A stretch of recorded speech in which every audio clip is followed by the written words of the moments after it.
You've done some very good discussion. I see it written on the table. Somebody be the penguin. Come on. Help me out. Oh, Sarah, there you go. Sarah. Savi, thank you. What? Raspy. Thank you. So the prompt was Lewis's transition primarily intellectual or emotional? Was Lewis free to turn away from the spiritual worldview and explain why?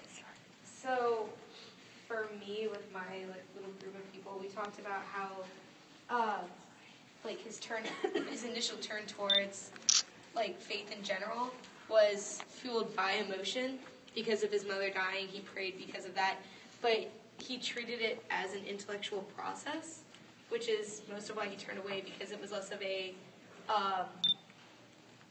looking at the bigger picture and more of a, if I don't get exactly what I want, then it's not correct. He treated it as more of a experiment than as a philosophy, sort of.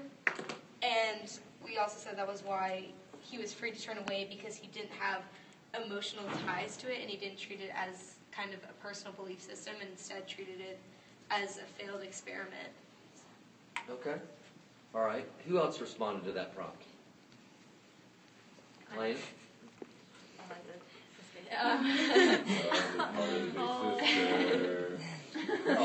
We younger siblings don't like that, Dr. Glenn. Well, I mean, I pretty much said similar to what Sarah said, that it was emotional, because he was depending on his prayers to help his mother not to die, but then when she did die and the prayers didn't work, he was overcome by sadness, which ultimately made him turn away spiritually, but that he was free to make his choice, because I just let him for him. Okay. All right. Would anybody like to share anything else on that topic? All right. There are a lot of really bright, articulate people in here, and I don't want to be stalled here. Let's look at this one over here.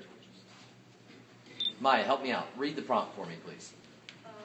It says, are we born with an innate sense of right and wrong? What makes you say that? Okay.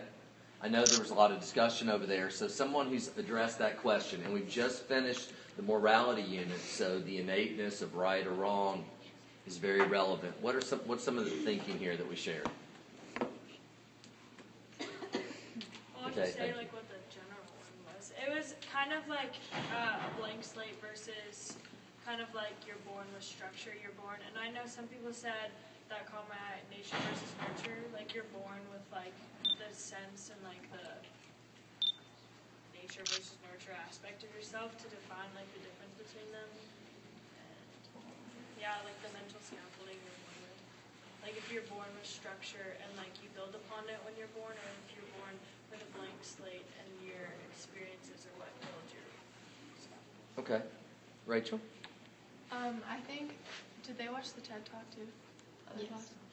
Okay. I think that you are born with like some sense of right and wrong, and that was shown in that experiment with the monkeys that we watched, but that at the same time the like shared systems of ethics are more powerful in shaping like what you actually believe. So while you could be born believing something that what your society teaches you could overcome.